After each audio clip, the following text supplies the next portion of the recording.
Alors bonjour à toutes et à tous, bienvenue dans ce petit tutoriel sur le jeu Stop Disasters dont nous aurons besoin pour un prochain chapitre.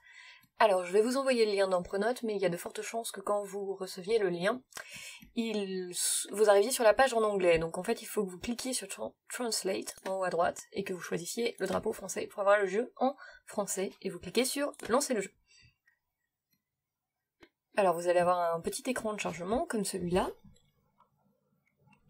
et vous arrivez sur le menu principal qui vous montre les différents types de risques et de catastrophes sur lesquels vous allez pouvoir travailler: tsunami, cyclone, feu de forêt, tremblement de terre et inondation.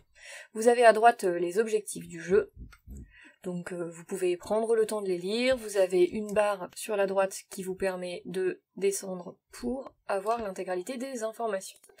Et pour jouer, vous cliquez sur Lancer le jeu. Donc c'est un jeu qui a été développé par l'ONU. Donc, vous avez différents types de scénarios à votre disposition, qui sont dans différentes régions, et avec différents types de risques, et différents niveaux de difficulté. Donc, vous avez le sud-est asiatique avec les tsunamis, hop, et si vous scrollez, enfin si vous descendez, vous avez l'Amérique centrale avec les cyclones, etc.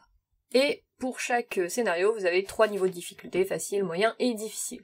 Moi, je vous demanderai de faire votre travail en niveau moyen. Pour vous montrer là et que ça aille plus vite, je vais vous mettre en niveau facile. Donc on va choisir sud-est asiatique et catastrophe tsunami. Alors je vais pas vous faire une partie complète, hein. Le but c'est pas ça, le but c'est de vous montrer un petit peu les mécaniques du jeu pour que vous sachiez vous en servir. Donc vous avez un premier écran de présentation de la mission.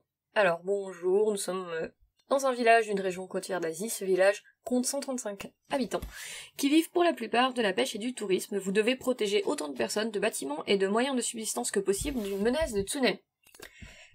Votre mission: héberger 320 personnes, construire un hôpital, une école ainsi que 2 hôtels pour favoriser le tourisme dans cette région. Et donc réfléchissez à ce que vous faites et comment vous protégez les personnes. Donc, hop, vous lancez le jeu. Alors, c'est un jeu qui fonctionne par case. D'accord ? Vous pouvez faire des actions sur une case. Ça, c'est la première chose à savoir. La deuxième chose à savoir, dans le bas de l'écran, là, vous avez votre budget, 50 000 $. Pour l'instant, je n'ai rien fait, il me reste 50 000 $. Vous avez votre population, donc elle est au total de 320, et il y a déjà des choses qui sont construites sur ma carte. Vous voyez, quand vous lancez le scénario, il y a déjà des choses qui existent. Et donc, en pas logé, vous avez 185 personnes, en logé, vous en avez 135. Là, vous pouvez cliquer sur risque, et les cases vont se colorer. Vous avez un risque très élevé sur les violettes, et sur les rouges.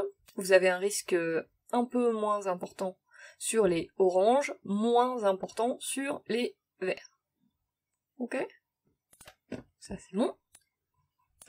Vous avez ensuite, ici, le rappel de vos objectifs, si vous cliquez sur le personnage. Donc, construire pour loger 320 personnes, bâtir une école, bâtir un hôpital et 2 hôtels, le budget. Les dommages maximum que vous devez avoir pour réussir la partie à partir du moment où la catastrophe aura eu lieu, le nombre maximum de décès auquel vous êtes autorisé pour considérer avoir gagné. Et le temps qu'il reste jusqu'à la catastrophe, parce que le principe de ce jeu, c'est que c'est un jeu chronométré.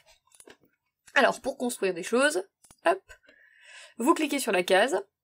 Alors, là, pour construire pour planter des arbres qui vont augmenter le niveau de protection de la case, mais qui vous comptent 100 $. Ou alors, si vous voulez construire, par exemple, des bâtiments, vous avez le choix: les huttes, les cabanes d'hôtel, les maisons en bois, maisons en briques, maisons en béton, les hôtels, les écoles et les hôpitaux. Hein ? Donc, on va choisir de construire un hôpital, c'est à l'intérieur de nos missions. D'accord ? L'hôpital, il ajoute une protection de 10%. Tac. Donc là, vous avez votre hôpital. Et puis donc, vous pouvez, hop, construire, on va mettre plutôt des maisons en béton, parce qu'elles sont mieux protégées, voyez, que les huttes en bambou. Et surtout, elles logent plus de personnes. Mettez 4 personnes dans une hutte en bambou, quand vous en mettez 12 dans une maison en béton. Hop. Tac. Alors, si vous voulez reconstruire une nouvelle maison en béton, refaire exactement la même action que celle que vous venez de faire, vous cliquez sur ce bouton-là. Et donc, ça permet d'aller plus vite et de construire plusieurs fois la même chose sans avoir à rechercher dans la liste déroulante. L'objectif, en fait, c'est que vos pas logés, là, ils arrivent à 0. Donc, vous construisez autant de maisons que vous avez besoin. Vous pouvez ensuite modifier les bâtiments que vous avez créés. Par exemple, là, vous avez une flèche vers le haut, ça veut dire que vous voulez les améliorer, et une croix qui veut dire que vous voulez les détruire. Vous voulez renforcer le bâtiment, et bien vous, hop, choisissez cette option-là. Ou là, dans le centre communautaire, vous voulez faire des choses pour faire en sorte que, au moment de la catastrophe, les gens soient mieux prévenus, mieux formés, vous pouvez dépenser de l'argent pour pouvoir, hop, créer des moyens de protection. Vous pouvez aussi détruire des bâtiments déjà existants, hop, pour reconstruire d'autres bâtiments, peut-être des bâtiments dans lesquels les personnes seront mieux protégées. D'accord ? L'objectif en fait à la fin, c'est que votre population elle soit le mieux protégée possible. D'accord ? Donc par exemple, là j'ai réussi à bâtir un hôpital et il me reste 13 minutes 13 jusqu'au désastre. Alors je vais pas tout vous faire, hein. Le but c'est pas de vous spoiler tout le jeu et puis c'est pas non plus de vous montrer comment réussir. Le but c'est que vous le découvriez par vous-même. Donc pour vous déplacer sur la carte, par contre, vous cliquez et vous déplacez la souris. Comme ça vous permet de monter et de descendre. Alors si vous considérez que vous avez terminé, et là moi dans le cas présent je vais considérer que j'ai terminé, vous pouvez cliquer sur déclencher la catastrophe même s'il reste du temps. Donc là on va déclencher la catastrophe. Tac. Donc il y a un système d'alerte. Si vous faites rien, le décompte va se faire pendant 54 secondes, et là je vais cliquer sur évacuer. C'est-à-dire je vais demander aux gens de faire en sorte qu'ils évacuent. Donc vous voyez là le compteur de gens à l'abri se augmente. Par contre j'avais toujours 28 personnes qui n'étaient pas logées.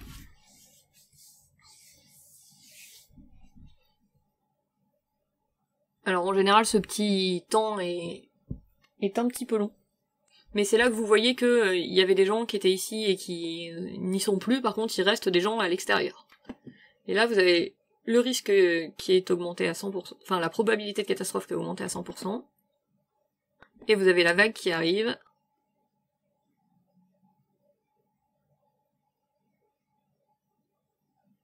Et donc à la fin du jeu, vous avez un article de journal qui est généré. Alors vous pouvez revoir la scène, et vous pouvez voir le rapport. Alors, bâtiment détruit 19. On avait logé que 210 personnes sur 320, on avait mis 82 personnes à l'abri, on a fait 2925 de dégâts, 46 personnes qui sont décédées, 57 qui sont blessées.